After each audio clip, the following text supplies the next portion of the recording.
Le damos la bienvenida al rector Monseñor Ramón Benito Ángeles Fernández, que nos acompaña en esta noche.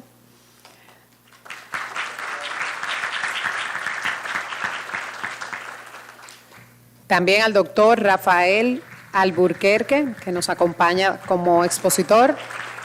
También al doctor Rafael Alburquerque, que nos acompaña. A la magistrada Mary Lane Collado Tactuc, presidenta de la tercera sala del Tribunal Superior Administrativo. Doctor Hermógenes Acosta de los Santos, magistrado emérito del Tribunal Constitucional.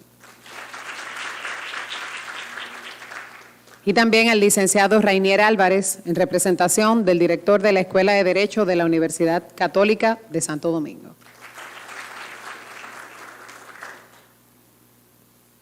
Antes de iniciar, queremos poner en manos del Señor esta jornada, este conversatorio, por lo que le pedimos al rector, Monseñor Ramón Benito Ángeles Fernández, que nos acompañe por acá.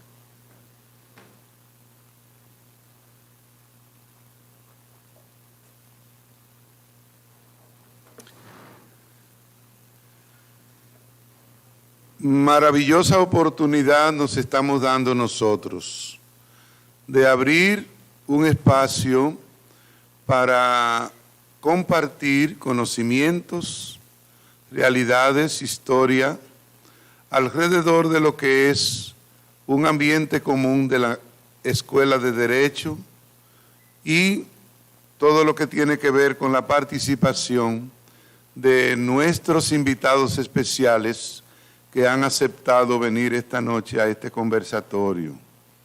Yo le quiero dar una cordial bienvenida, muy de corazón, a Rafaelito, Rafaelito, lo que somos de edad adulta le decimos, los adultos mayores, a Rafael Alburquerque, a la magistrada Mary Lane Collado Tactuc y el doctor Hermógenes Acosta de los Santos, y al que va a ser también el expositor virtual para que reciba nuestro saludo desde ahora. Les quiero dar este abrazo de acogida y bienvenida a todos ustedes, los que se han dispuesto a venir a compartir, tal como lo tenemos establecido en las estrategias de desarrollo intelectual y al mismo tiempo profesional de cada una de las áreas que nosotros llevamos adelante en el quehacer educativo y académico de esta Universidad Católica Santo Domingo.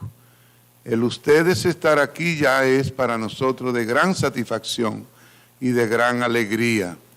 Por eso vamos a ponernos en la presencia de Dios en primer lugar, que nos ha regalado a ustedes, a mí, a cada uno de nosotros, uno de los dones maravillosos que nos dignifican como personas, la inteligencia, la que estamos llamados a seguir cultivando siempre. Y esa inteligencia basada también en conocimientos que nosotros queremos cada día más y más, transferirlo a la sabiduría, para que nuestra inteligencia tampoco nos traicione. El que transfiere a la sabiduría el conocimiento, normalmente va a tener mucha capacidad de sindéresis. Y la sindéresis es el discernimiento. ¿Y cuánto discernimiento necesitamos todos en el ejercicio profesional, sea cual sea, y sea cual sea la disciplina que también tenemos, que nosotros hemos sido llamados a servir por vocación? Dios de amor y de misericordia, fuente de la sabiduría, regálanos a todos nosotros vivir con plenitud nuestra vocación de servicio a través de la profesión especializada con la que nos hemos preparado y de la que nosotros hemos de seguir cultivando hasta el último hálito de nuestra vida. Te entregamos este encuentro con estas reflexiones y con estos conocimientos que realmente sean para crecimiento personal, institucional y profesional. A ti, Señor, nos encomendamos en nombre de Jesús, tu Hijo, que siendo Dios vive y reina por los siglos de los siglos. Muy bienvenidos de nuevo. Buenas noches.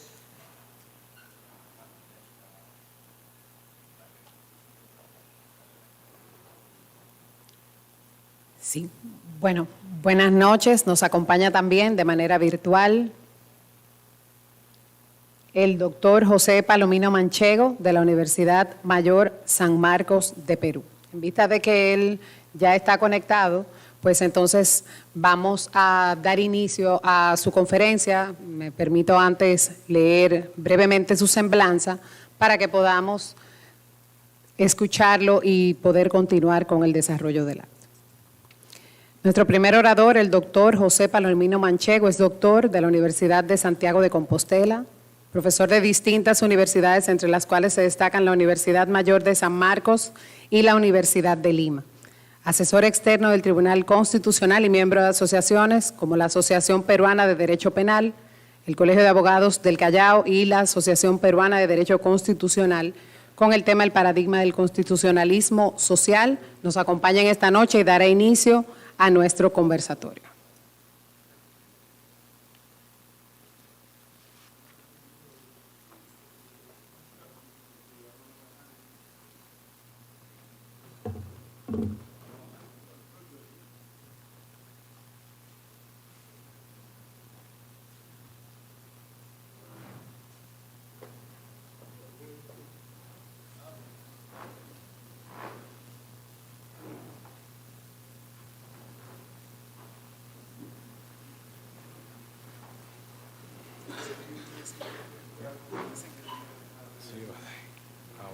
Que ponga la cámara. Dígale. Sí. Señora Maru. Despedimos al rector, Monseñor Ramón Benito Ángeles Fernández, que tiene compromisos previos y debe marcharse en esta noche. Ya estamos listos para la transmisión en vivo con el doctor José Palomino Manchego.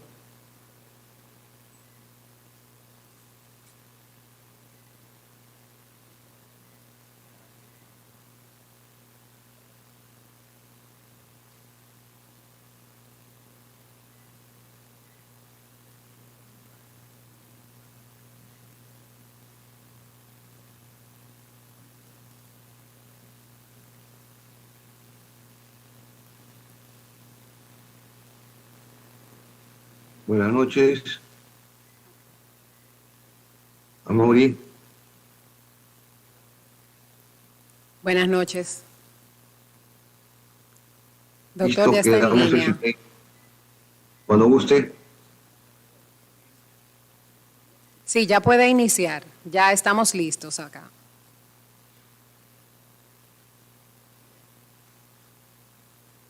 Puedo prender mi cámara, ¿no?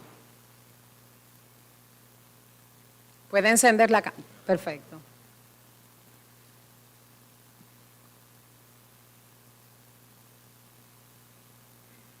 Ya puedo hablar, ¿no? Sí, puede iniciar, doctor. Muchas gracias. Muy buenas noches tengan todos ustedes, queridos amigos, colegas cibernautas de la muy querida y apreciada República Dominicana. Quiero en primer lugar agradecer la fina deferencia que ha tenido mi buen amigo, el ex magistrado Hermógenes Acosta, para poder socializar algunas ideas con relación a lo que estamos celebrando los 60 años de la Constitución de la República Dominicana de 1963. Creo que toda remembranza es volver al pasado. Claro, estamos hablando de mediados del siglo XX, siglo que está todavía en todo su frescor y que se nos ha ido y estamos entrando al primer tercio del siglo XXI. Y en ese íter evolutivo, el constitucionalismo, en esta parte del globo terráqueo, prácticamente ha dado un giro copernicano. América Latina, como me decía el politólogo alemán Dieter Nolen, es un laboratorio político. un laboratorio político en donde, por ejemplo, los presidencialismos puros originarios en América Latina se convierten en derivados, en donde la forma de Estado, la forma de gobierno puras se convierten en formas derivadas. Y qué mejor ocasión para picotear un tema muy importante, el tema del constitucionalismo social, y ahí hay que añadir el Estado social y democrático de derecho, que es un binomio indisoluble. No se puede entender Estado social de derecho y constitucionalismo social. Y ahí el paradigma radica en la puesta en marcha de la Constitución de 1963 en República Dominicana. De ahí en adelante, mucha agua ha corrido bajo el puente. Si echamos nosotros una mirada retrospectiva al contenido, ya sea en su parte dogmática, ya sea en su parte orgánica de esta Constitución, a la cual estamos rindiendo un homenaje históricamente hablando, constitucionalmente hablando, yo diría de que lo que salta a la vista en primer lugar es el tema del preámbulo constitucional. Un preámbulo constitucional es la puerta de entrada. Un preámbulo constitucional es el primer toque de clarín que hay que entender sobre la base de lo que es el estilo de vida, el techo ideológico, lo que quisieron decir nuestros padres en función de lo que se denomina el constitucionalismo histórico, en lo que se hablaba en la época de la Francia revolucionaria, el pouvoir constituent, o sea, el poder constituyente. Por eso que esta Constitución Dominicana de 1963 hicieron bien los legisladores constituyentes dar al frente una Constitución, porque si leemos la Constitución de cualquier parte del globo terráqueo, partiendo de la primera en el mundo, la norteamericana de 1787, ahí nos damos cuenta por qué hay una forma de Estado, por qué hay una forma de gobierno, por qué hay protección, promoción de derechos fundamentales, el estilo de vida, el techo ideológico, como decía el maestro salmantino Pablo Lucas Verdú, y desde luego también por qué hay de por medio derechos fundamentales, y por qué hay de por medio el derecho constitucional a la libertad complementado con el derecho constitucional al poder, o sea, los poderes públicos. Evidentemente que en esa época todavía no se había incluido el tema de la línea modélica del control constitucional, que actualmente lo tiene República Dominicana, uno de los últimos estados constitucionales en adquirir el control concentrado.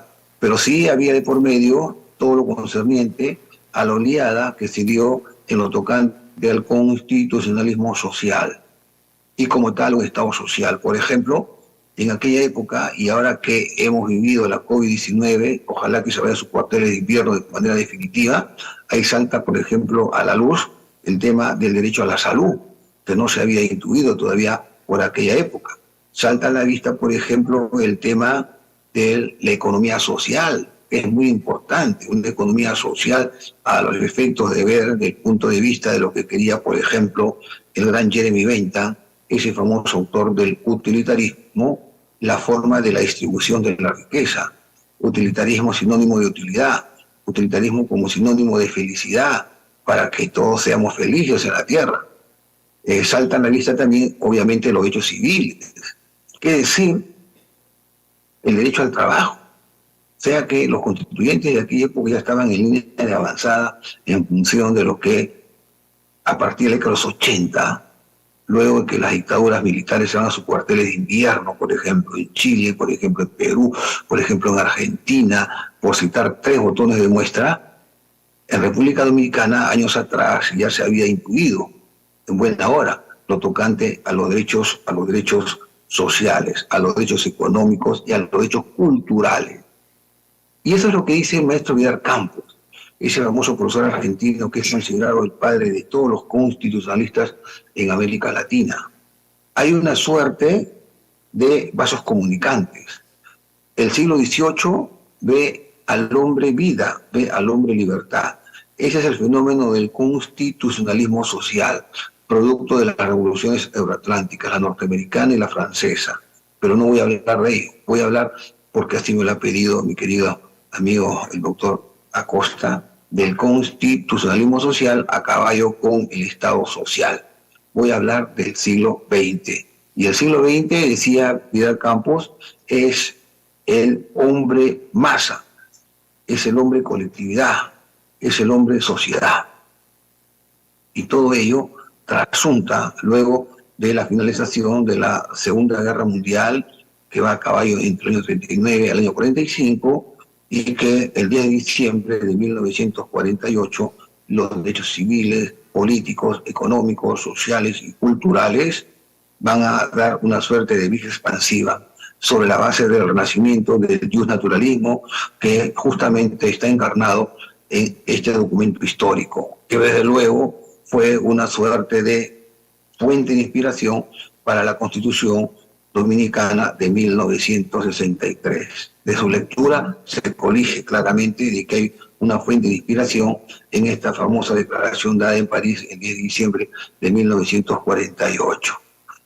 Pero el constitucionalismo social, igual que el liberal, no nace al azar, no nace al tuntún. El derecho constitucional es producto de luchas coyunturales, por eso que hay el derecho a la revolución, el derecho a la insurgencia, el derecho a la resistencia, en todas las constituciones del primer tercio del siglo XXI en el globo terráqueo. Y eso es la reivindicación que hacemos nosotros del constitucionalismo desde el punto de vista liberal. Fraternidad, igualdad, por ejemplo, y libertad, la Francia revolucionaria. Pero en el siglo XX también hay revoluciones, porque para que nazca el constitucionalismo social, para que nazca el Estado social, todo esto es producto también de revoluciones. Y yo creo que la primera constitución en esta parte del globo terráqueo que lleva a término su desarrollo con una vía expansiva hacia todas las constituciones de América Latina es Querétaro, a partir de su constitución del 5 de febrero de 1917, en donde se lleva a término una suerte de reconocimiento a los derechos sociales, a los derechos de carácter laboral y, por cierto, también a este fenómeno denominado constitucionalismo social. Por ahí nomás también estaba, cruzando el charco, en la Europa del Este, estaba la revolución bolchevique, liderada por Lenin, la famosa revolución rusa. Pero el punto de encuentro, yo diría, para que matice en toda su concepción la Constitución de 1963, yo lo encuentro el 11 de agosto de 1919, con la famosa Constitución de Weimar. Y ahí está el influjo, porque no se puede entender lo que estoy hablando sin la presencia de Hermann Heller. A Heller se le atribuye, ¿no?, el mentor, el creador de lo que es, en términos teóricos, por supuesto, el tema del constitucionalismo social y el tema del Estado social. Ese Estado social ya no es el Estado gendarme, el Estado de policía, el Estado liberal, el Estado burgués, entre el siglo XVIII, que da nacimiento al derecho constitucional, y el siglo XIX, que da nacimiento al derecho administrativo. Ya no. Ahora es otro tipo de constitucionalismo, donde se ve ya al hombre masa, en donde se ve en toda su complexión al hombre, sin obviar, por cierto, la dignidad. Y dije Weimar, claro, porque en Weimar hubo un cuarteto, hubieron 4 pensadores, como lo recuerda el profesor Peter Heberle: Kelsen, Smith y Goya Heller. Y Heller fue el que intuyó el tema del Estado social, o sea, del Estado benefactor.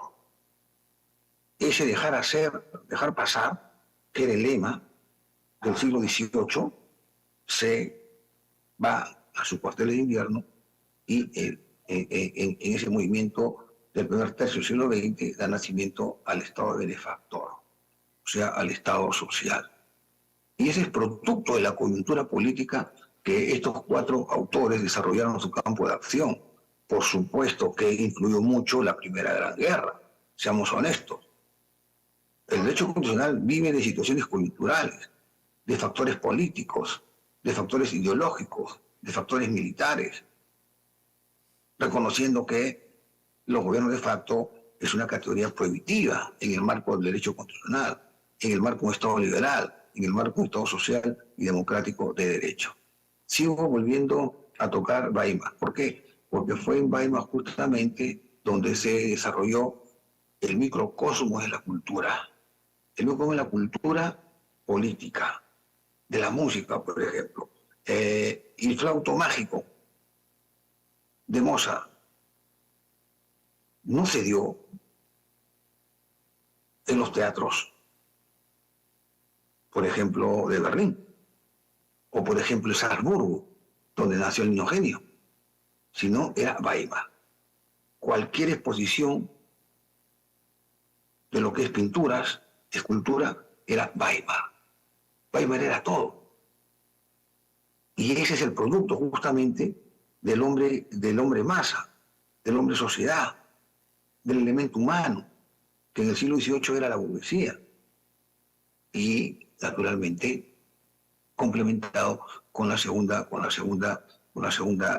guerra mundial, 39 al 45, que da nacimiento a las constituciones de la posguerra, porque esa constitución a la cual estamos recordando de 1963 está montada también, ya no teóricamente hablando, desde el punto de vista de lo que es Hermann Heller, no, en función de las 3 constituciones de la posguerra que todavía están vigentes, sí, tal cual hasta el día de hoy.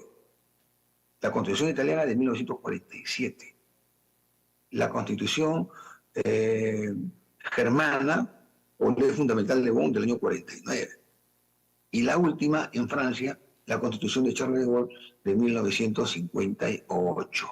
Pero faltaba un ingrediente muy importante, faltaba un ingrediente, porque nosotros merecemos, históricamente hablando, la recepción, nuestro dicho indiano, de lo que es el derecho castellano. 1492, cuando Colón arriba, ¿no?, a tierras americanas, a la América Morena, con una espada y una cruz. Entonces hay que entender que nosotros tenemos que recordar España. Y eso es lo que se dio en España. ¿Por qué? Porque si nosotros entendemos, y la Constitución del año 63 dominicana se adelantó a la Constitución española de 1978, artículo primero, pues entonces, ahora que se habla a partir de la Constitución española vigente de 1978, artículo primero, España es un Estado social y democrático de derecho, pues entonces eso le debemos a 2 autores que desarrollaron su campo de acción en la dictadura franquista. España tiene un hito evolutivo muy importante en el siglo XX. El año 31, la famosa Constitución de la Segunda República, que se desploma el año 39 con la Guerra Civil y con el nacimiento del franquismo y de la Falange Española. Del 39 hasta cuando Franco muere en noviembre de 1975, no olvidemos de que no había constitución en España. No olvidemos que España era gobernada por leyes fundamentales, que en el fondo no era una constitución. Sería un falseamiento constitucional, como diría Karl Lewis. No. Es ahí donde, primeramente, Lucas Verdú, estoy hablando del Estado Social y Democrático de Derecho, y luego Elías Díaz, son teóricamente hablando los que en plena dictadura militar franquista acuñan lo que estamos en este momento recordando, teóricamente hablando, ¿correcto? Lucas Verdú lo hace en 1955 cuando se va a estudiar a Bolonia y obtiene el grado de doctor en jurisprudencia, y ahí publica por vez primera el Estado Social, el Estado benefactor. Y eso es justamente lo que él aprendió de su maestro en Salamanca, Enrique Tierno Galván. Y el otro es Elías Díaz. El primero es Lucas Verdú, antiguo catedrático hecho político en Salamanca, y luego jubilado como catedrático de Derecho Constitucional, ya con la Constitución del 78, antes era Derecho Político, en España. Lastimosamente murió atropellado por un vehículo. Claro, ya en este momento, años atrás, en este momento ha cumplido 100 años.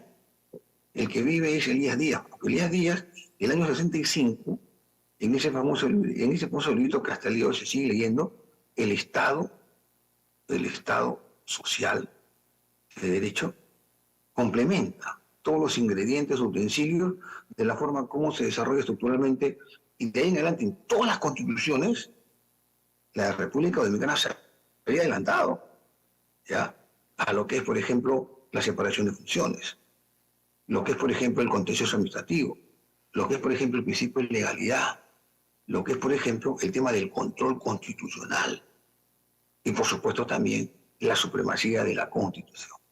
Esto significa que estas dos categorías, Estado social y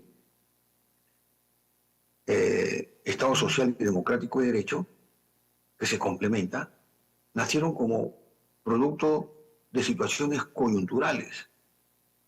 Y como todo esto, a partir de la década de los 80, sobre la base del proyecto de Constitución español de 1977, Perú lo asume el año 79, la Constitución anterior, y lo reafirma en la actual de 1993, estas categorías comenzaron a calar hondamente en casi todo el constitucionalismo de América Latina.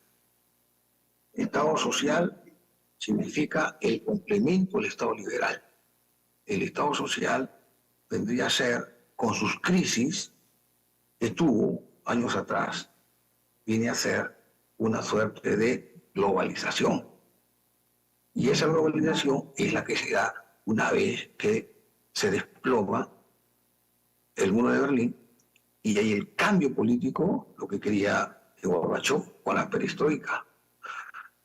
El tema está en que se ha criticado al Estado de bienestar. Por ejemplo, Ramón Cottarello decía, ¿el Estado de bienestar o el Estado de malestar? ¿Por qué? Porque trastocaba derechos fundamentales. Trastocaba, no reconocía los derechos fundamentales, especialmente los económicos, sociales y culturales, porque mientras los primeros civiles y políticos eran de aplicación directa e inmediata. Eso le desarrolló la doctrina y como tal la jurisprudencia del Tribunal Constitucional Federal Alemán.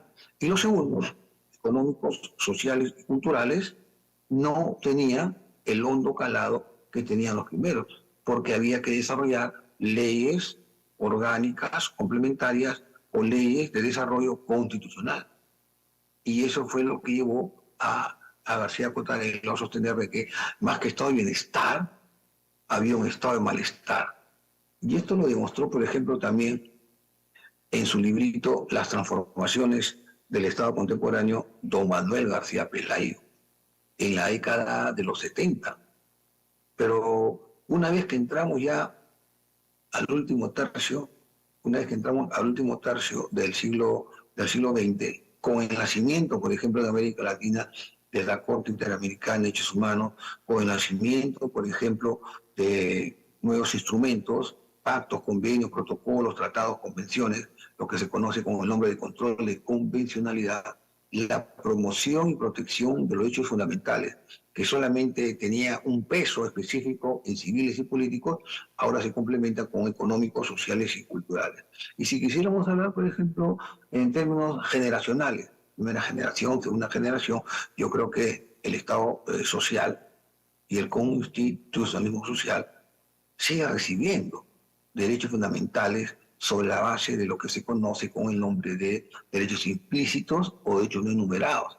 Lo que no está en la Constitución, por ejemplo, puede estar en la jurisprudencia del Tribunal Constitucional Peruano o lo puede decir la jurisprudencia del Tribunal Constitucional de la República Dominicana. Y eso fue lo que aprendieron los constitucionalistas y los constituyentes en América Latina de lo que estableció la Suprema Corte norteamericana en Estados Unidos en el siglo XIX. Derechos implícitos o derechos no enumerados. ¿Por qué? Porque no todo puede estar en la Constitución. Los derechos, por ejemplo, últimos que se han dado en el Perú, toco uno relacionado con el tema, el derecho al agua potable. No está en la Constitución, eso proviene del orden internacional. El Tribunal Constitucional lo reconoció por la vía jurisprudencial y luego el Congreso de la República, a través de la técnica de la reforma constitucional, lo galvanizó dentro de la parte dogmática de la Constitución actual de 1993. Por lo tanto, si queremos superar ese déficit, si queremos superar esa crisis de los derechos sociales, o que el Estado social siga manteniendo sus columnas o vigas hercúleas para la defensa y protección y promoción de los derechos humanos, pues entonces lo que nos dice la Constitución lo dice el control constitucional. Y eso fue sin necesidad de tener control constitucional concentrado a la hechura de Kelsen. La Constitución Dominicana de 1973 ya lo había plasmado en sus artículos, especialmente en la parte dogmática. Parte dogmática entendida como la parte correspondiente al derecho constitucional de la libertad. Y había que intenciar todo esto en su preámbulo constitucional. Los preámbulos en la actualidad juegan un papel muy importante. ¿Por qué? Porque son la carta de presentación. Los preámbulos constitucionales vienen a ser una suerte de inspiración. Por ejemplo, el himno nacional, que en estos últimos tiempos se ha preocupado por su estudio del profesor Peter Hegel. O sea, los días festivos, por ejemplo. Por ejemplo, la forma como el ser humano necesita también descansar, evocar el pasado. Y lo más triste, cuando vemos en los mundiales de fútbol, por ejemplo, ya no vemos a Yugoslavia, ya no vemos a Checoslovaquia, sino vemos otro tipo de república, la República Checa, por ejemplo. ¿Y esto por qué? Simple y llanamente porque los estados, conforme avanza el tiempo, son como el ser humano. Nacen, crecen, se desarrollan, se reproducen y mueren. Todo puede pasar, menos desconocer los derechos fundamentales.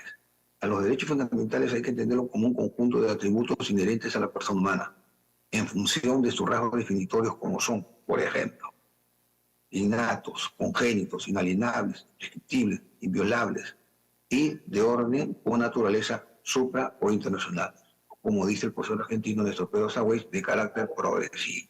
Y ahí juega un papel muy importante la Corte Interamericana, pero seamos honestos, la Corte Interamericana ha tenido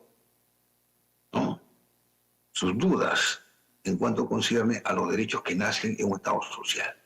Pero como un Estado social ya no es social, sino es un Estado social y democrático de derecho, entonces se abarca todo. Y esa es la fórmula que da el artículo primero de la Constitución española de 1978, cuando dice que España se constituye en un Estado social y democrático de derecho. 1963 a 1978, haciendo una comparación, vamos a ver que en el año 73 ya había un adelanto de lo que el constituyente español lo dijo, y eso fue justamente en República Dominicana. Por eso que yo pienso, tengo dos conclusiones, y con esto cierro el círculo expositivo de los 30 minutos que se me ha dado con cargo a que pueda llevar adelante algunas preguntas con mi colega Bernardo. Punto uno, yo pienso de que las constituciones en América Latina son producto de lo que es un constitucionalismo originario y que proviene de la doctrina comparada. Y eso lo demuestra, eso lo reafirma el derecho constitucional comparado. Los grandes modelos, Inglaterra, Estados Unidos, Francia, con mucho influjo, la República Dominicana, por la formación que han tenido los profesores, como el hecho de un francés, especialmente Luigi, Duverger, estoy hablando pues de IEC, la Escuela de Administrativo, Alemania, Italia, y por cierto de ahí hacia América Latina por el hilo conductor que es la península ibérica, vale decir por la lengua de Cervantes. Punto uno. Y punto dos, con esto concluyo, evocar o recordar a una constitución, históricamente hablando, nosotros lo vamos a hacer ahora en noviembre, los 200 años de la primera constitución en Perú de 1823, significa recordar a nuestros antepasados.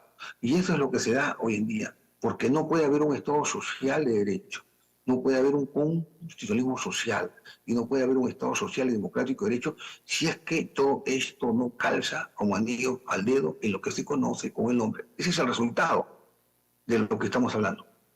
Multiculturalismo, interculturalidad y el pluralismo jurídico. Ese es el producto final de lo que el Estado social lleva adelante y sigue llevando adelante su desarrollo. Todo depende de la clase política, todo depende de la cultura cívica y todo depende, en tanto que tal, nada más que como tal, de la cultura política que nosotros, los gobernantes y los gobernados, debemos llevar adelante pacíficamente, porque es una constitución. Una constitución, termino, viene a ser el producto de las relaciones pacíficas, que no es una torre de Babel entre gobernantes y gobernados. Y ahí está el éxito de lo que es un Estado social para poder respirar aires de paz, de justicia y de libertad. Muchas gracias.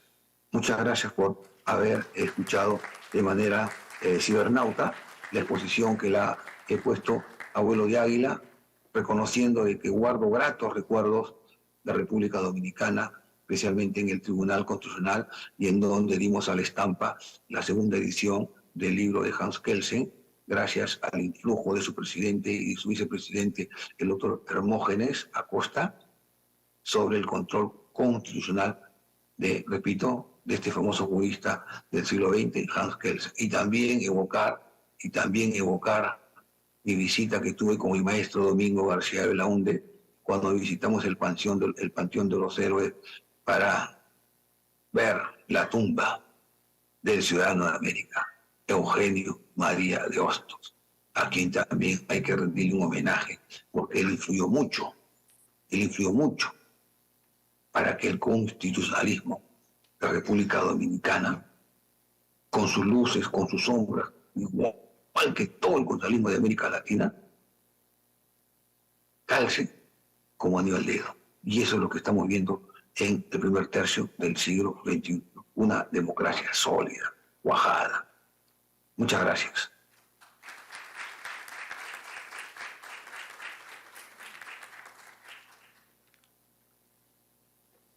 Muchas gracias, profesor. Doctor José Félix Palomino Manchego puede seguir acompañándonos de manera virtual.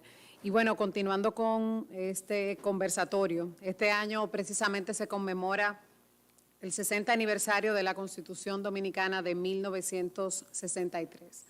Dicho texto constitucional consagró como principio fundamental en su artículo 2 que la existencia de la nación dominicana se fundamenta principalmente en el trabajo. Esta para muchos, me incluyo, ha sido una de las reformas constitucionales de mayor trascendencia hasta la reforma del año 2010. Y precisamente le damos la bienvenida al doctor Rafael Alburquerque, quien es además ex vicepresidente de la República Dominicana, profesor de la Pontificia Universidad Católica Madre y Maestra, y ha sido presidente de la Academia Iberoamericana de Derecho del Trabajo y la Seguridad Social para el periodo 2016-2019. El doctor Alburquerque es además autor de varias obras, entre ellas Legislación del Trabajo, escrita para el uso de los obreros en 1985, Los conflictos de trabajo y su solución en la República Dominicana, 1987, Estudios de Derecho del Trabajo en el año 1992, entre otros. El doctor Rafael Alburquerque nos presentará esta noche el tema Visión del Constituyente de 1963 sobre la seguridad social y el derecho al trabajo.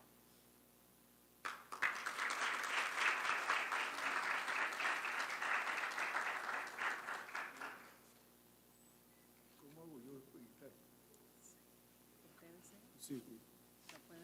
Pongo ahí arriba. Sí. Okay.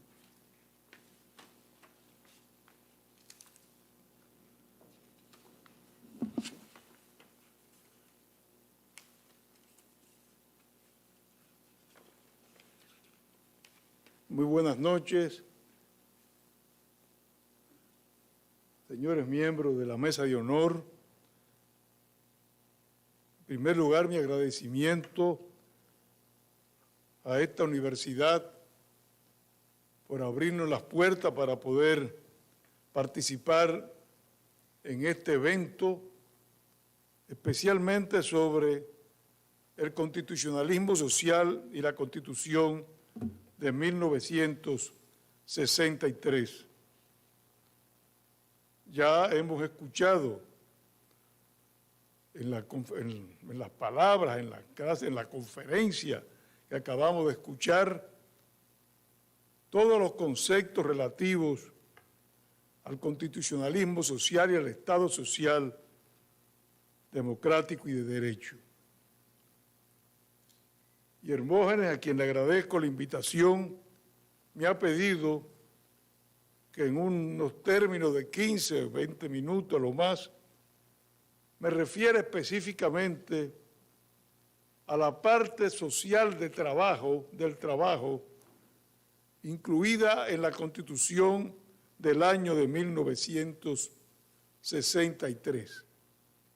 No obstante, antes de conversar un poco sobre el aspecto social, laboral de esa reforma del año 1963, debo especificar que como constitucionalismo social nos referimos expresamente a los derechos sociales en general, no solamente laborales, reconocidos ya no solamente en la ley adjetiva, sino ya reconocidos con un rango constitucional. Y en el continente americano, ese fenómeno se inicia en México en 1917 con la promulgación de la Constitución de Querétaro. Hasta esa fecha, las constituciones de América se circunscribían a garantizar a las personas la no intervención del Estado en su esfera privada y muy particularmente en sus libertades. Esas constituciones tradicionales, incluyendo la nuestra y las distintas reformas que fueron llevadas a cabo desde 1844, consagraron los derechos humanos de la libertad de empresa, la libertad de trabajo, la libertad de conciencia y de cultos, la libertad de enseñanza, la libertad de expresar el pensamiento, la libertad de asociación y reuniones, la libertad de tránsito. Pero a partir de Querétaro, en México, e influenciados por ella, los países de América Latina comienzan a elevar a rango constitucional, además de las libertades fundamentales que venían del siglo XIX, a derechos sociales que en la Constitución de Querétaro, en el famoso artículo 123, se circunscribían fundamentalmente a los trabajadores y a los campesinos que cultivaban la tierra. Son derechos sociales que se les ha llamado de una segunda generación por contraposición a las libertades fundamentales del siglo XIX. Ese ejemplo de Querétaro será reproducido, pero ya años después, en Cuba con la Constitución del 40, en Costa Rica en el 49, en Argentina en el 57. En contraste, en la República Dominicana debió aguardarse al 1963, como ustedes comprenden, una vez desaparecida la tiranía de Trujillo, para ingresar a esa corriente del constitucionalismo social. Y como todos sabemos, fue un empeño efímero, pues a los pocos meses, con el golpe de Estado de septiembre de ese año, la Constitución fue anulada, fue abrogada, fue desconocida. Naturalmente, hay antecedentes a esa inclusión de los derechos sociales en el trabajo en reformas anteriores a 1963.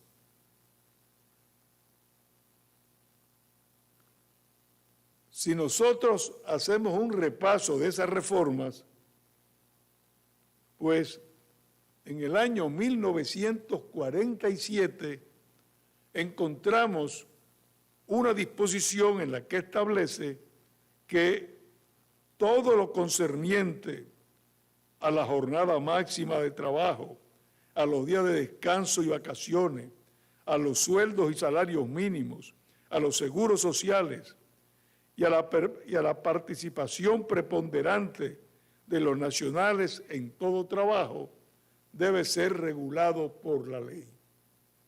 De manera que ya en 1947 el constitucionalista dominicano comenzaba a abrirse paso en las primeras incursiones de los derechos sociales en el texto constitucional.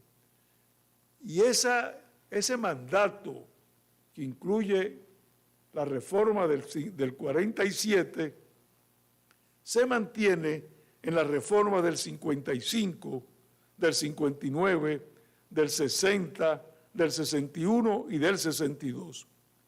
Aunque en la del 62 se adiciona la obligación del Estado de continuar el desarrollo progresivo de la seguridad social. No obstante, puede afirmarse que estos textos, en primer lugar, cuya aplicación quedaba supeditada a la promulgación de la ley, y en segundo lugar, constituía una simple declaración programática, en realidad ese texto no inauguraba en el país la etapa del constitucionalismo social. Fue ya la Constitución, como venimos hablando, del 63, en la cual expresamente se elevan a rango constitucional los derechos de los trabajadores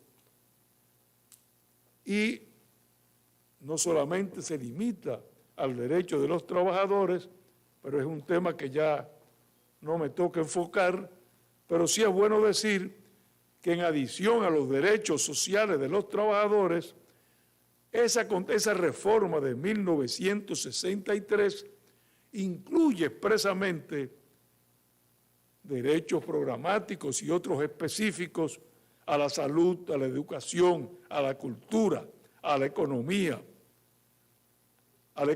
popular, a la familia y hasta la propiedad, ese derecho de propiedad, generalmente tan absoluto en el sistema capitalista, impregna al derecho de propiedad de un contenido social.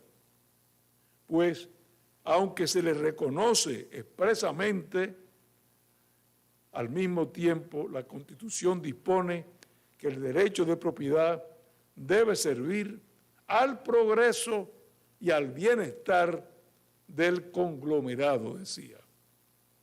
Pues bien, hablando ya en la esfera del trabajo, la Constitución del 63 aspiraba al establecimiento de un régimen democrático fundamental basado en la justicia social. Y en este sentido declaraba que la existencia de la nación dominicana se fundamentaba en el trabajo como base de su organización social, política y económica. Y al mismo tiempo se reconocía el derecho de todas las personas al trabajo y la obligación del Estado de propiciar y garantizar las condiciones indispensables para hacer efectivo el ejercicio de ese derecho al trabajo. El título primero de su primera parte dedicaba una sesión completa al trabajo y en ella se declaraba que el trabajo en todas sus formas y aplicaciones estará bajo la supervigilancia del Estado, debiendo éste de ocuparse de la formación y superación profesional de los trabajadores y de promover y favorecer los acuerdos de las organizaciones internacionales dirigidas a regular los derechos del trabajo. Es decir, se refería, sin mencionarlo, a los convenios de la Organización Internacional del Trabajo, de la cual el Estado Dominicano era miembro desde el año 1924. Se podía decir que se trataba solo de declaraciones programáticas, que bien podría arguirse que no tenían aplicación alguna en la vida cotidiana de los ciudadanos, pero la circunstancia de que en el texto de la Constitución se incluyeran tales declaraciones revelaban un propósito de las autoridades elegidas en esas elecciones de diciembre del 62, es decir, después de decapitada la tiranía, de sujetarse en sus planes y obras de gobierno a una política favorable para los asalariados. Aparte de esas declaraciones programáticas, la Constitución establecía,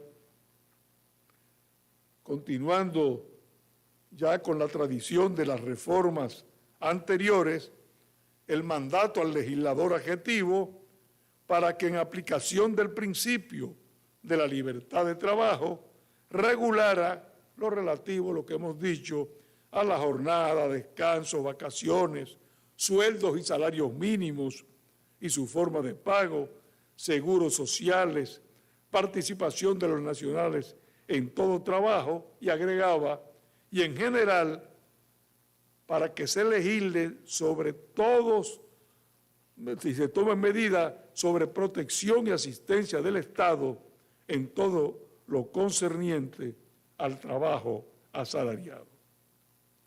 Pero la Constitución, la reforma de 1963, se complementaba en la esfera laboral con 3 disposiciones de carácter obligatorio e innovadoras.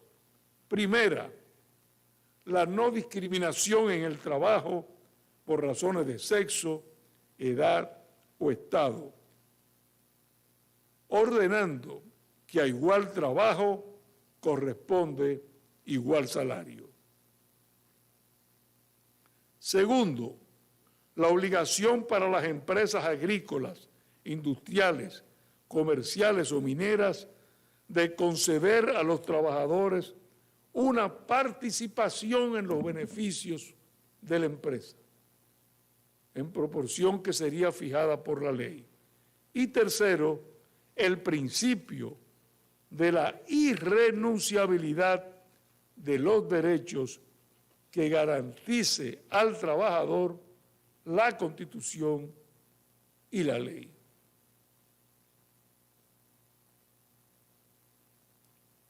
Agregaba entonces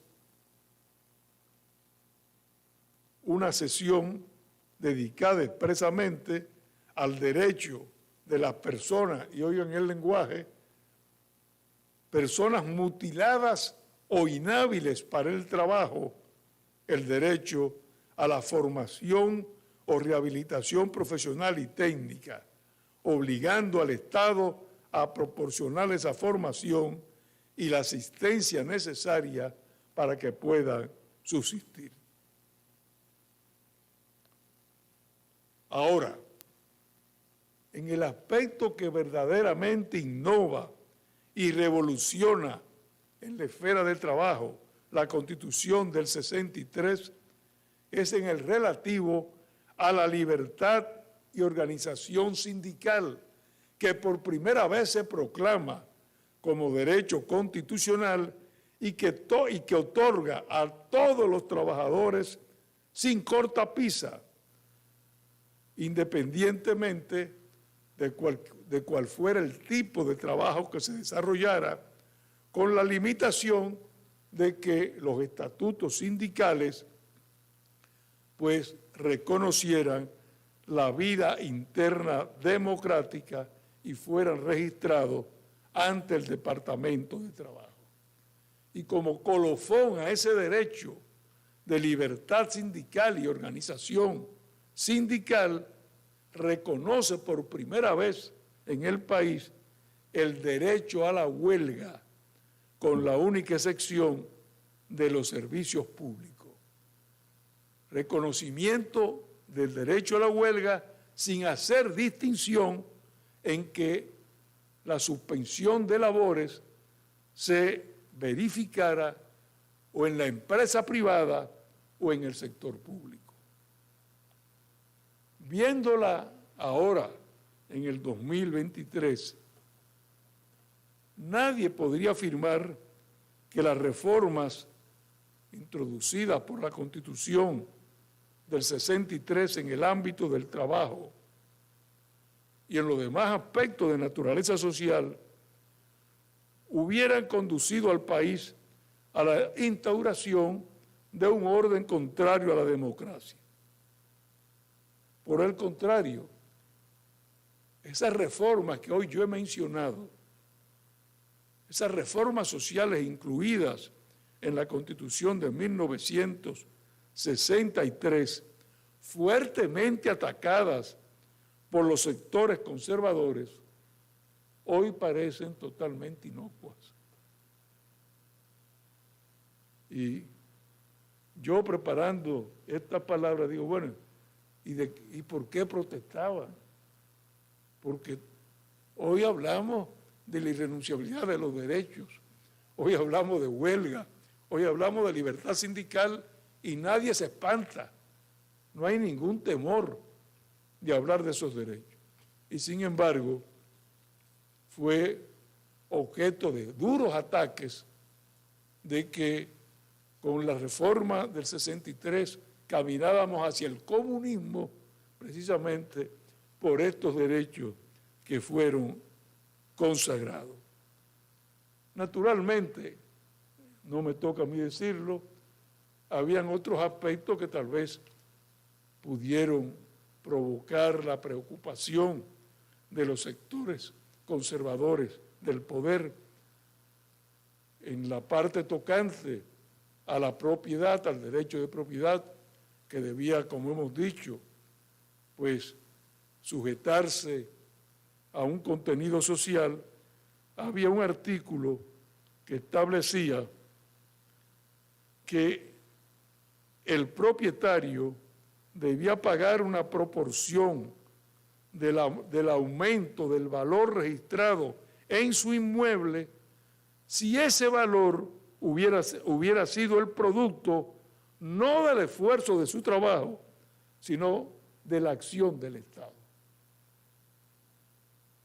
Es decir, si en un terreno baldío de repente el Estado construyó una carretera y ese terreno incrementaba su valor, pues había que pagar una proporción al gobierno por el incremento del valor del inmueble.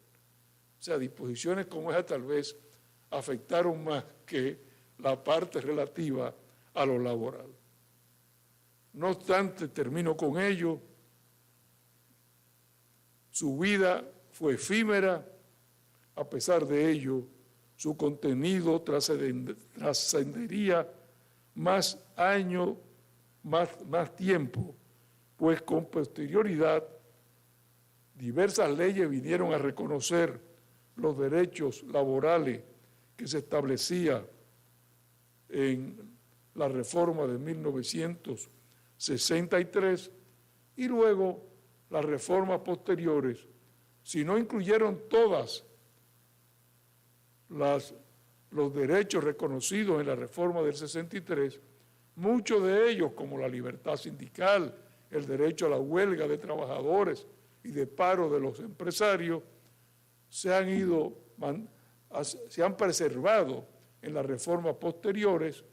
Y yo diría, para terminar, que la reforma final de la de 2010, pues es ya la reforma que conecta directamente con la de 1963 y la que inaugura en el país ya un Estado democrático, social y de derecho, dejando atrás aquellas constituciones decimonónicas, aquellas constituciones liberales del siglo XIX.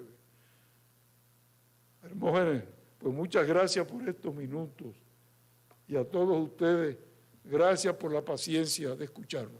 Bueno.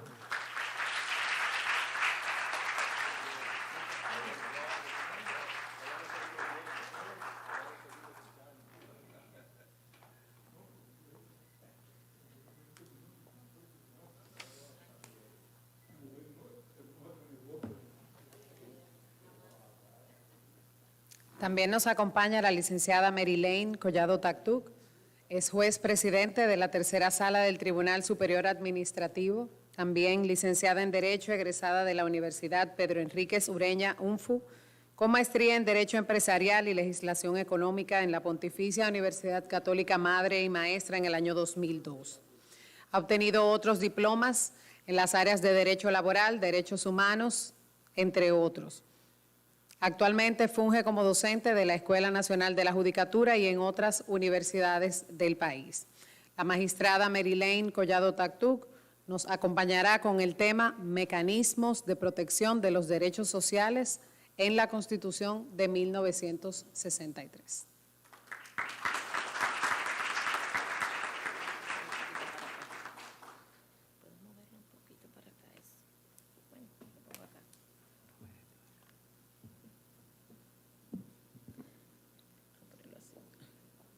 No soy tan alta como el doctor Alburquerque.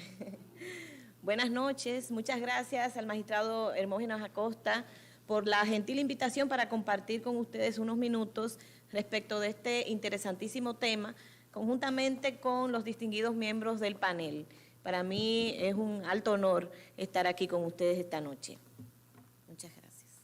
También a la universidad por acogernos, ¿verdad?, para desarrollar este tema. Importante destacar que cuando hablamos de constitucionalismo moderno, este nació con las revoluciones francesa y norteamericana del siglo XVIII, cuando tomó cuerpo esa idea de constitución escrita que expusiera los derechos de los individuos, regulara el poder y sus límites.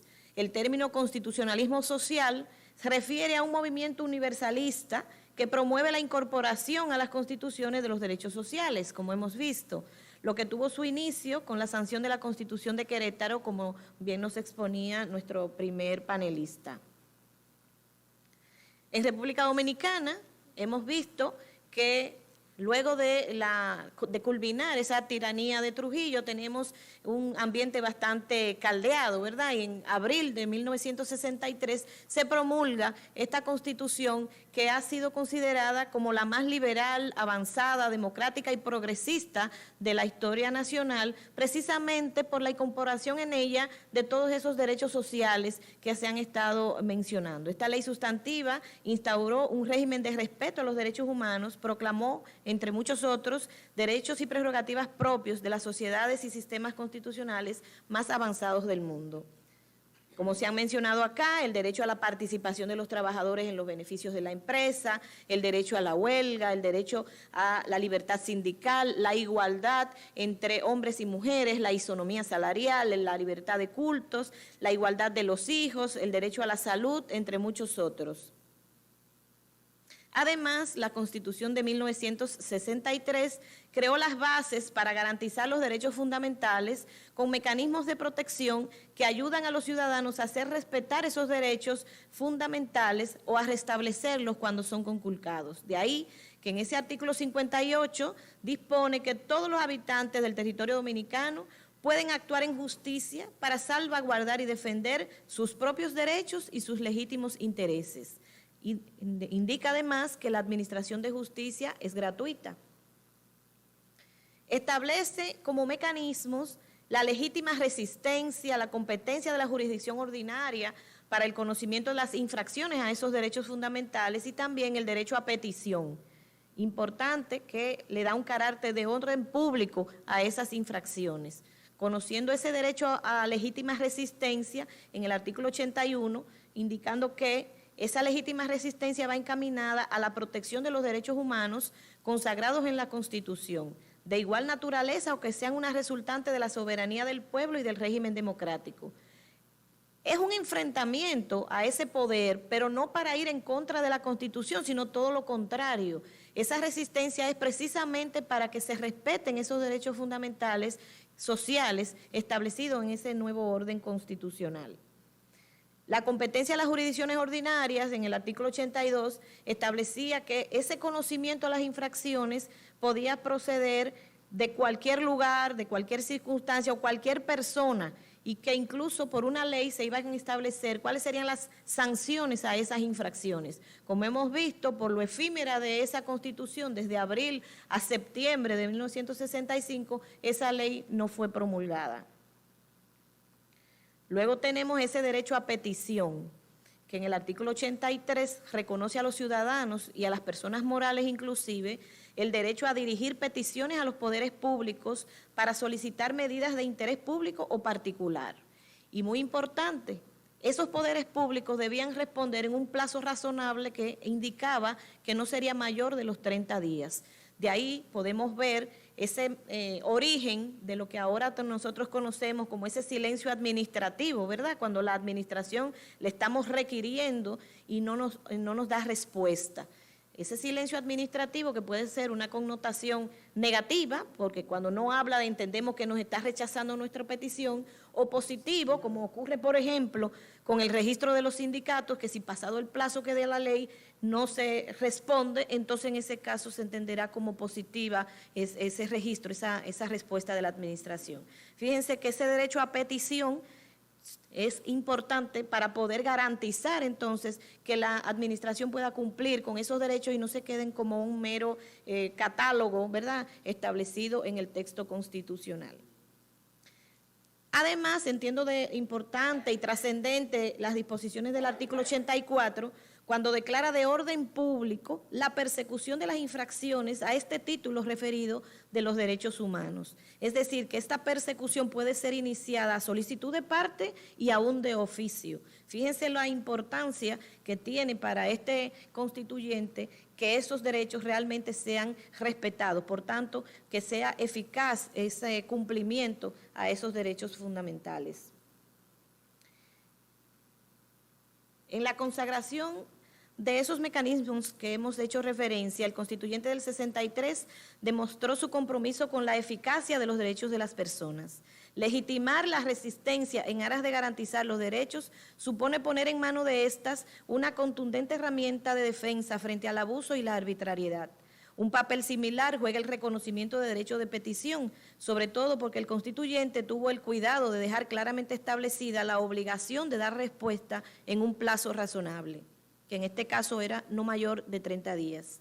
Igual relevancia para la protección de los derechos de las personas tiene considerar de orden público la persecución de infracciones a dichos derechos y es reconocer que dicha persecución puede iniciarse a petición de parte o de oficio.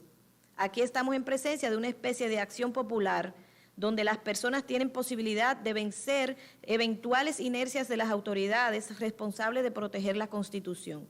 El contenido de los textos indicados constituye una clara evidencia de que el constituyente del 63 no solo se preocupó por establecer ese catálogo, sino los mecanismos para que estos puedan ser viables, eficaces. Finalmente, como se ha podido evidenciar, esta Constitución del 63 ha servido de base a lo que tenemos hoy, nuestra Constitución 2010, que también plasma todo ese catálogo y establece nuevas garantías, como son las acciones de amparo, amparo ordinario, amparo de cumplimiento, amparo colectivo, amparo electoral, el habeas data, el habeas corpus, ¿verdad? Tenemos un catálogo bastante amplio y lo importante es que no solo tengamos pendiente cuáles son esos derechos que nos corresponden por ser seres humanos, sino cuáles son esos mecanismos que podemos implementar para que estos sean realmente eficaces. Muchas gracias y buenas noches.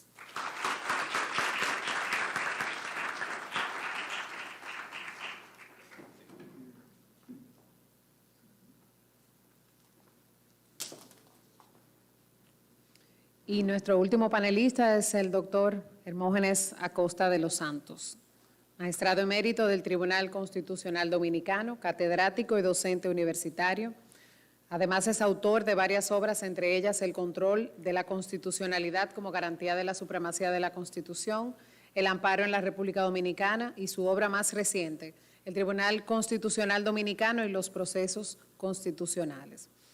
El doctor Hermógenes Acosta fue además el coordinador de la Constitución Dominicana, comentada por jueces y juezas de la República Dominicana, que fue publicada recientemente, y además fundador y presidente del Instituto Dominicano de Derecho Procesal Constitucional, y y actualmente presidente de la seccional de República Dominicana del Instituto Iberoamericano de Derecho Constitucional.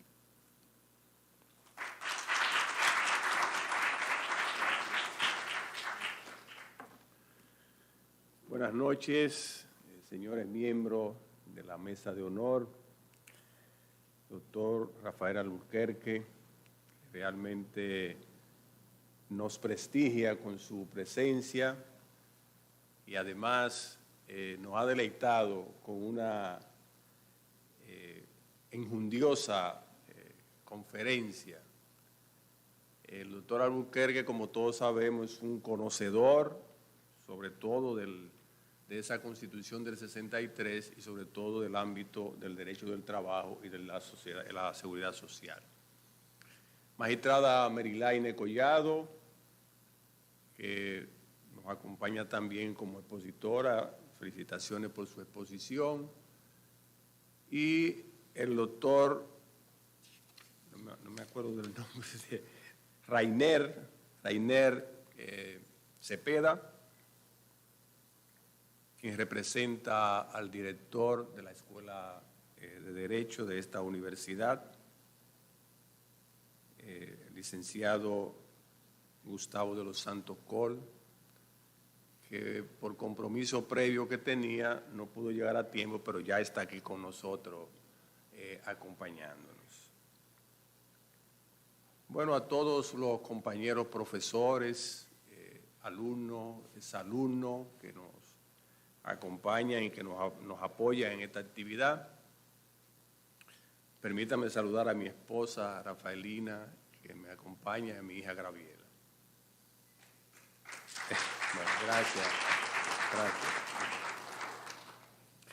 Bueno, sobre el constitucionalismo social, ya se ha dicho esencialmente todo lo que quizás es importante. El profesor José Palomino Manchego, lamentable que era virtual, yo sé que el sonido no era tan bueno, pero una conferencia muy ilustrativa. Y bueno, como decía el profesor Palomino, el constitucionalismo social viene a ser un complemento del constitucionalismo liberal, de ese constitucionalismo que nació con la Revolución Francesa y con la Revolución Americana. Un constitucionalismo que privilegió, y pudiera decirse que se preocupó esencialmente por establecer, como decía también el profesor Palomino, un Estado policial. ¿Qué debemos de entender como un Estado policial? Bueno, esencialmente un Estado que garantizara el derecho de propiedad. Un Estado que generara seguridad. Un Estado también que protegiera y asegurara la libertad individual. Por eso se luchó en la Revolución Americana y por eso se luchó en la Revolución Francesa. Pero llega un momento en que ese constitucionalismo liberal se agota. Y se agota porque la realidad social, la experiencia nos indica que en la realidad no hay una igualdad entre todos los ciudadanos.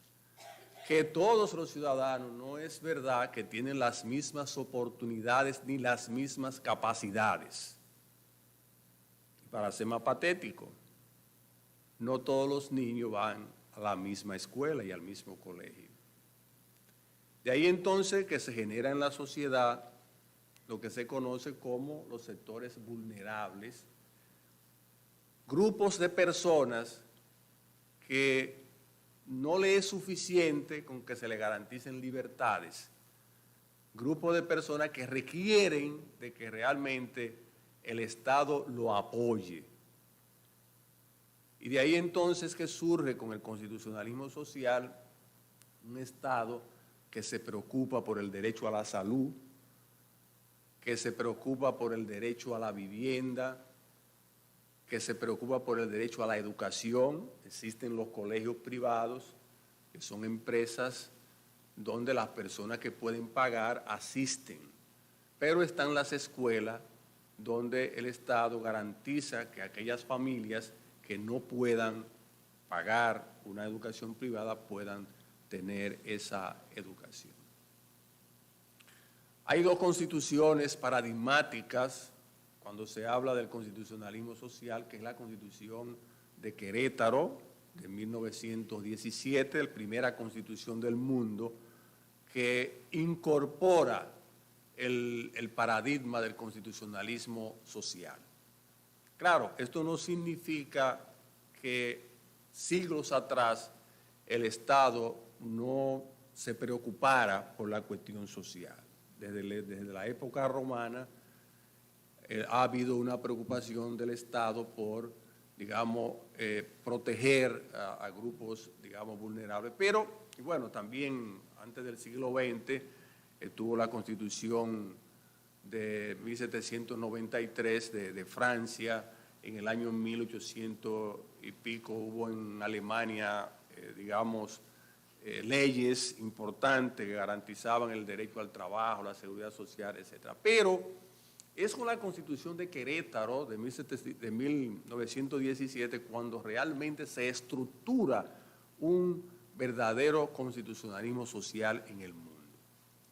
2 años más tarde, entonces, surge la Constitución de Weimar, 1919, donde también ya hay una estructuración, digamos, acabada de lo que es el constitucionalismo social. La Constitución de Cuba, que mencionaba el profesor Alburquerque, de 1840, una constitución que sirvió de inspiración a nuestra Constitución. Hay mucho parecido entre esas dos constituciones. En el caso de la República Dominicana, ese paradigma del constitucionalismo social se viene a asentar en el año 1963.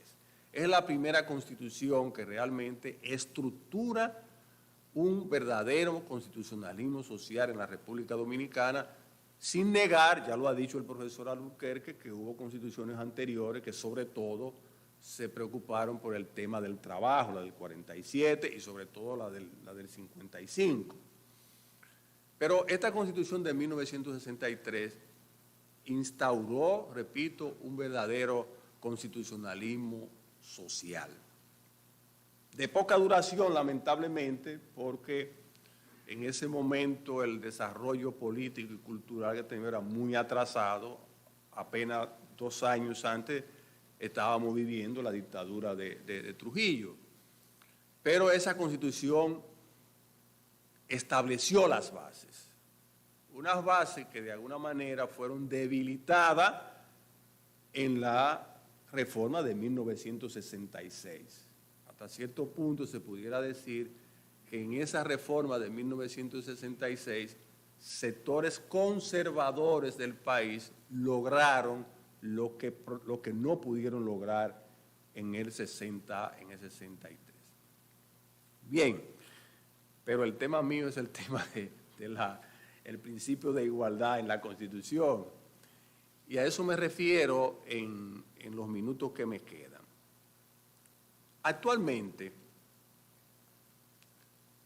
los niños tienen los mismos derechos y no se distingue entre niños que nacen fuera o dentro del matrimonio. Actualmente un acta de nacimiento no dice que el niño es hijo natural. Ya desde el Código del Niño, Niña y Adolescente, esto está prohibido. Pero, ¿cuándo se consagra por primera vez esta igualdad? Es en el 63. O sea, el constituyente de 1963, y estamos ya hablando de muchas décadas, tuvo esa sensibilidad de reconocer esa igualdad entre los niños independientemente de que nacieran dentro o fuera del matrimonio. Pero además prohibiendo de manera expresa que no se dijera en el acta de nacimiento si era la filiación del niño. Imagínense ustedes lo que eso significó para aquella época. Desde el punto de vista de la Iglesia Católica, eso se consideraba como un atentado a la institución del matrimonio, porque era una manera, se entendía en ese momento, de desincentivar el matrimonio, porque si de una relación que no fuera una relación, digamos, matrimonial formal, los niños iban a tener la misma protección que dentro del matrimonio, se entendía, me parece que de manera equivocada, que eso iba a desincentivar. Pero además con el tema, lo recordarán ustedes, con el tema de la herencia. Un niño que era hijo natural era el 50%, él tenía la mitad, o sea, un derecho reducido en un 50% con el que nacía dentro del matrimonio. Pero la misma situación la vivimos por muchos años con relación al hombre y la mujer, en el sentido de que no había una igualdad. Hoy existe igualdad entre los hombres, por lo menos lo establece así la Constitución. Sabemos que hay obstáculos materiales y una realidad que no permite que esa igualdad se pueda dar plenamente, pero ya está consagrada en la Constitución. Y el tema, por ejemplo, de la administración de los bienes de la comunidad, que viene a establecerse en nuestro país finalmente con la reforma al Código Civil en el año 2001, pero que ya el constituyente del 63 lo previó y lo estableció, prohibiendo inclusive que se pudiera enajenar un bien de la comunidad sin el consentimiento de ambos. Yo creo que estas cosas hay que recordarlas porque muchas veces pensamos que quizás todo es nuevo y no necesariamente todo es nuevo. De hecho, se dice que no hay nada nuevo bajo el sol. Entonces, esa visión, yo diría que una visión adelantada en el tiempo del constitucionalismo, del constituyente del 63, yo creo que hay que rescatarla y hay que tenerla, digamos, presente. En el 63, como decía, ese principio de igualdad entre hombre y mujer, ese principio de igualdad entre niños nacidos dentro o fuera del matrimonio, fue desconocido y abolido en la reforma del 63. Pero afortunadamente, la Constitución del 2010 rescató, reivindicó esa Constitución de 1963. Muchísimas gracias.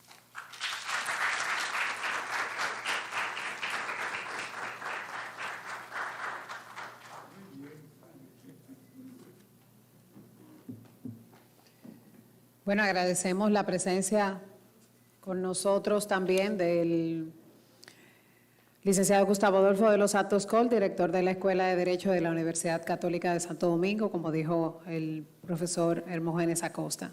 Y bueno, pues llamamos nuevamente al doctor Hermógenes Acosta de los Santos, a que tiene unas palabras ahora como presidente de la seccional República Dominicana del Instituto Iberoamericano de Derecho Constitucional.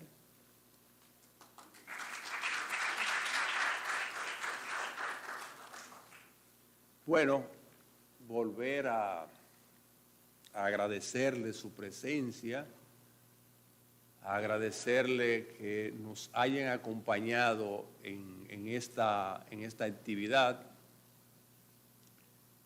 La seccional dominicana del Instituto Iberoamericano de Derecho Constitucional es un proyecto que se venía gestando desde hace un tiempo y diversas circunstancias, bueno, fueron aplazando el que pudiéramos, digamos, dar los primeros pasos. La pandemia y todas otras cosas. Pero gracias a Dios ya estamos, yo pienso que ya estamos pisando en la realidad, ya este es un proyecto concretizado y eso se debe al trabajo de mucha gente. Yo me voy a permitir, con su anuencia, mencionar a los integrantes de la primera directiva, de la seccional dominicana del Instituto Iberoamericano de Derecho Constitucional. Y le voy a pedir que se pongan de pie, quizá algunos lo conocen todos, pero a otros no. No están todos, estamos viviendo en una época compleja, en el sentido de que a una persona se le juntan un mismo día tres actividades. Y bueno, mucha gente quisiera estar aquí y no está aquí por esa circunstancia. Bueno, la primera directiva del instituto está conformada por el magistrado emérito del Tribunal Constitucional, Jotin Curi David, que está aquí presente. La magistrada Merilane Collado, que fue una de nuestras expositoras. El profesor Pascal Peña, que no está aquí tiene otros compromisos. Por igual no está presente la licenciada Emery Colombi, porque en este mismo momento está en un proceso penal en la Corte, de esos procesos grandes que se están conociendo en la actualidad, grandes y complejos, que comienzan en la mañana y terminan a medianoche. Harold Modesto, que nos acompaña, a Mauri Reyes, que está en este momento en otra actividad académica, Yancy Castro, profesora de esta universidad, que sí nos acompaña, igual que Caro, el magistrado José Manuel Méndez Cabral, que está aquí con nosotros, Maica Mejía Barro, que ha sido la que ha llevado la conducción de esta actividad, Manuel Ramírez Usaña, que se encuentra en este momento de camino de Barahona aquí, pero no le va a dar tiempo a llegar. Laia Rojas, que está aquí con nosotros, y Patricia Santana, que está con un problema de gripe muy grave, pero no de muerte, grave en el sentido de quemar. Bueno, pues reiterarle las gracias y luego los miembros nos quedamos para hacer una foto. Muchísimas gracias.